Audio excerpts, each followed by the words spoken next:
ये है नई नवेली लाइन। ये लाइन आपको एक अनोखी जगह ले जा रही है। ये अनोखी जगह है देश की सबसे लंबी इलेक्ट्रीफाइड टनल।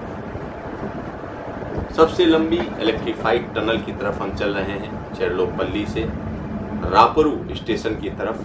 यहाँ पर जो बीच में पहाड़ दिखाई दे रहे हैं, उनको चीरती हुई ये सुरंग इधर से उधर जाएगी। ये सुरंग इंजीनियरिंग का करिश्मा मानी जा रही है। यहाँ पर आप देख सकते हैं कि नई लाइन है, एकदम नई लाइन है जिसको बनाया गया है। ये 93 किलोमीटर लंबी लाइन है, जिसकी कीमत की अगर हम बात करते हैं तो इस प्रोजेक्ट की कीमत 1993 करोड़ रुपए की रही है। और सबसे बड़ी बात यह है कि इसमें 23 बड़े ब्रिजेज हैं, यानी 93 किलोमीटर जो लंबी लाइन है उस पर 23 बड़े ब्रिज हैं। और छोटे ब्रिज की अगर हम बात करें, छोटे पुलों की बात करें तो 123 हैं, सबवे 60 हैं। इस तरीके की ये लाइन है। वेंकटाचलम से ओबुलावारीपल्ली के बीच में fully electrified new railway line project है ये। और ये प्रोजेक्ट इसलिए महत्वपूर्ण है क्योंकि ये कृष्णापट्टनम बंदरगाह को जोड़ रहा है। ये अपने आप में खास है। और सबसे बड़ी बात यह है कि सीधे सीधे कृष्णापट्टनम पोर्ट को विजयवाड़ा गुडूर मेन लाइन से वेंकटाचलम रेलवे स्टेशन से जुड़ जाता है एक रेलवे लाइन से, जिससे काफ़ी आसानी होगी माल ढुलाई में। और इससे यानी एक तरीके से विन विन सिचुएशन है। और विन विन सिचुएशन होने की वजह से आप समझ सकते हैं कि इसमें भारत सरकार, साथ ही साथ कृष्णापट्टनम पोर्ट और आंध्र प्रदेश सरकार की बहुत ज़्यादा हम कह सकते हैं कि इंटरेस्ट था। उन्होंने इस पूरे प्रोजेक्ट को बनाया। 1993 करोड़ का ये प्रोजेक्ट है। यहाँ पर आप देख सकते हैं कि किस तरीके से सुरंग नजर आ रही है। ये खास सुरंग है जिसके अंदर होकर हम गुजरेंगे और हमारी ट्रेन काफी तेजी से जा रही है। और इस ट्रैक की अगर हम बात करते हैं तो इस ट्रैक पर सिर्फ और सिर्फ मालगाड़ियां चल रही हैं, लेकिन इस पर पैसेंजर ट्रेन चलाने का भी दबाव है।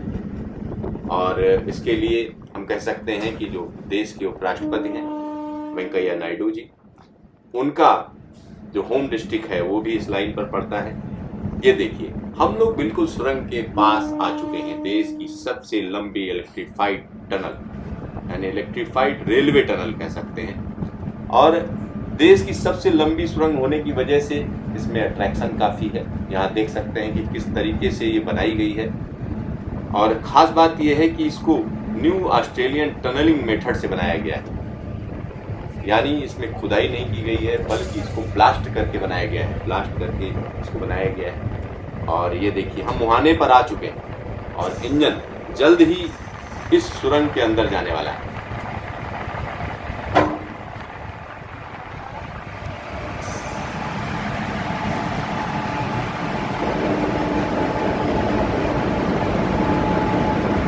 ये टनल जो है अपने आप में एक नई टेक्नोलॉजी से बनी है, ऑस्ट्रियन टेक्नोलॉजी से। और इसमें जो है बैलेस्टलेस ट्रैक है, मतलब आपको बैलेस्ट नहीं दिखाई देगा। ये फुल्ली कंक्रीटेड है। और इसके अलावा इसमें इलेक्ट्रीफाइड है, मतलब नई टनल का ही विद्युतीकरण के साथ किया गया है, क्योंकि ये पूरी लाइन जो है इलेक्ट्रीफाइड है। ये सुरंग खास है। ये सुरंग खास इसलिए है क्योंकि इसकी जो हाइट है या जो ऊंचाई है, रेल लेवल से टॉप लेवल तक 6.5 मीटर की ऊंचाई है। और इसका खास शेप है, हार्स शेप बोलते हैं। इस शेप में ये बनाई गई है। और सबसे बड़ी बात यह है, बैलास्टलेस ट्रैक है ये, इसमें बैलास्ट की ज़रूरत नहीं है। और इसमें जो स्लीपर्स लगे हुए हैं बाई ब्लॉक स्लीपर्स हैं और वास्लो फिटिंग्स, एक खास तरीके की फिटिंग्स हैं जिनको इसमें लगाया गया है। और एक और सबसे बड़ी बात यह है कि इस टनल को बेहतरीन तरीके से बनाया गया है। और सबसे बड़ी बात यह है कि जो सीमेंट की कंक्रीट लगाई गई है वो 300 mm थिक लगाई गई है, मतलब 30 सेंटीमीटर मोटी परत जो है इस पूरी सुरंग के ऊपर उसको मजबूती देने के लिए लगाई गई है, जिससे ये मजबूत रहे। और सबसे बड़ी बात यह है कि जब ट्रैक को आप देखेंगे तो आपको लगेगा अरे वाह, क्योंकि बड़ी स्मूथ राइड है।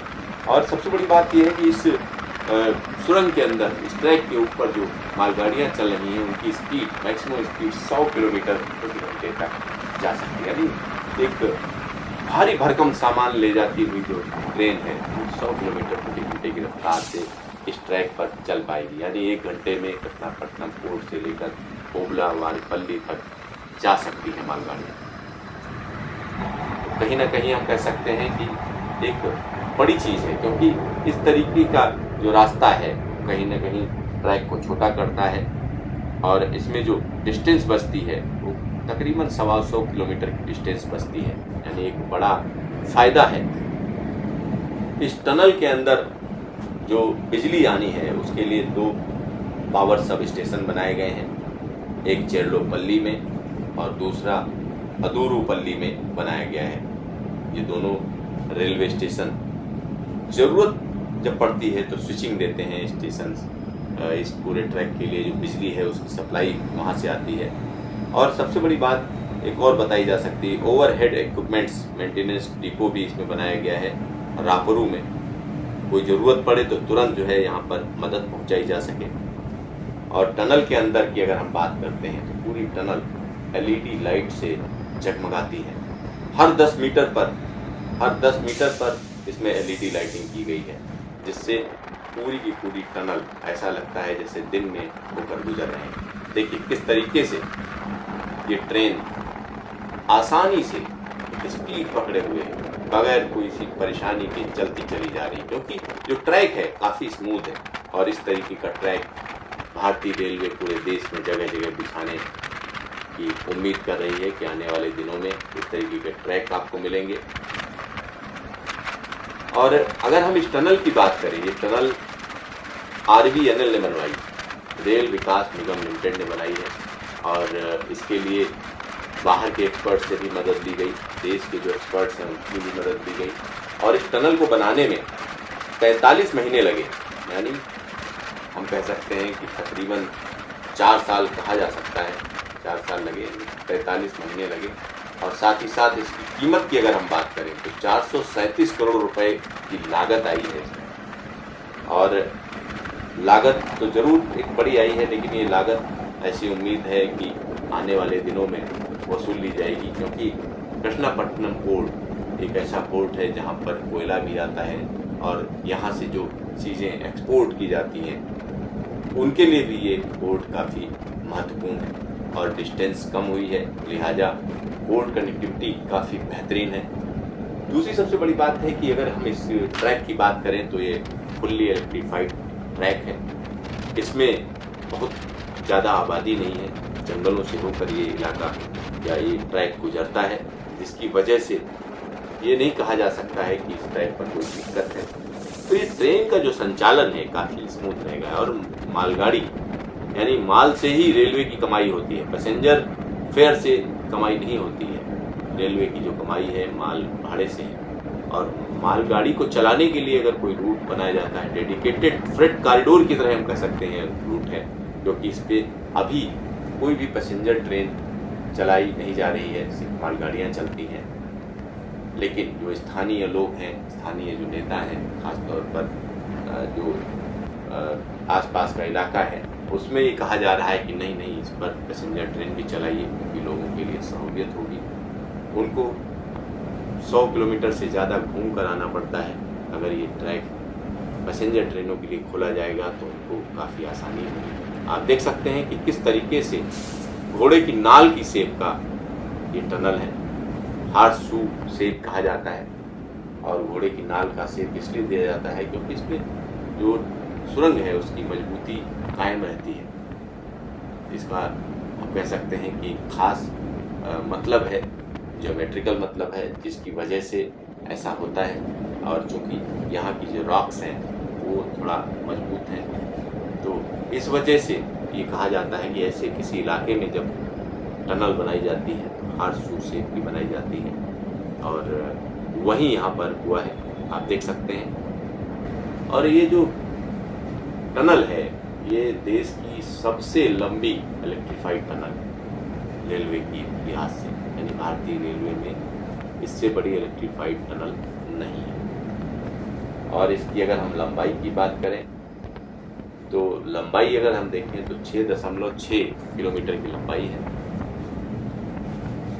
और आने वाले दिनों में इस तरीके की एक दूसरी टनल भी मुंतकल में बनाई जानी है, लेकिन इतनी बड़ी नहीं होगी। यहाँ पर जगह जगह पर अलग अलग जगह पर थोड़ा गैप दिया गया है, जहाँ पर अगर ज़रूरत पड़े तो रेलवे के कर्मचारी बैठकर काम कर सकते हैं, ट्रैक को मेंटेन कर सकते हैं, उनके लिए भी जगह दी गई है। साथ ही साथ आप देख सकते हैं कि किस तरीके से ट्रैक के पास में जो जगह है वो एक दूसरा ट्रैक डालने के लिए भी कहा जाता है कि अगर 2 ट्रैक पढ़ना चाहें तो वो भी पढ़ सकते हैं। तो कहीं ना कहीं फ्यूचर प्लानिंग भी है, और साथ ही साथ हम ये भी कह सकते हैं कि जो एक सहूलियत दी जानी चाहिए इलाके को, उस तरीके की सहूलियत देने की कोशिश है। ये देखिए टनल का दूसरा छोर भी आ गया है, दूसरा सिरा भी आ गया है, और बड़ी तेज़ी से हमारी ट्रेन इस टनल से बाहर जा रही है। और हम कह सकते हैं कि हम फुट प्लेटिंग कर रहे हैं, इंजन के अंदर है, इंजन से ही हम आपको दिखा पा रहे हैं। तो यहाँ पर देखिए ये जो प्रकाश दिख रहा है, अभी देखिएगा किस तरीके से हम बाहर आएंगे। इंतज़ार की घड़ियाँ खत्म हुई। ये देखिए लोग पहले से इंतज़ार करते हुए कि कब ये ट्रेन बाहर आए। ये देखिए, वाह, ज़बरदस्त ज़बरदस्त टनल है ये।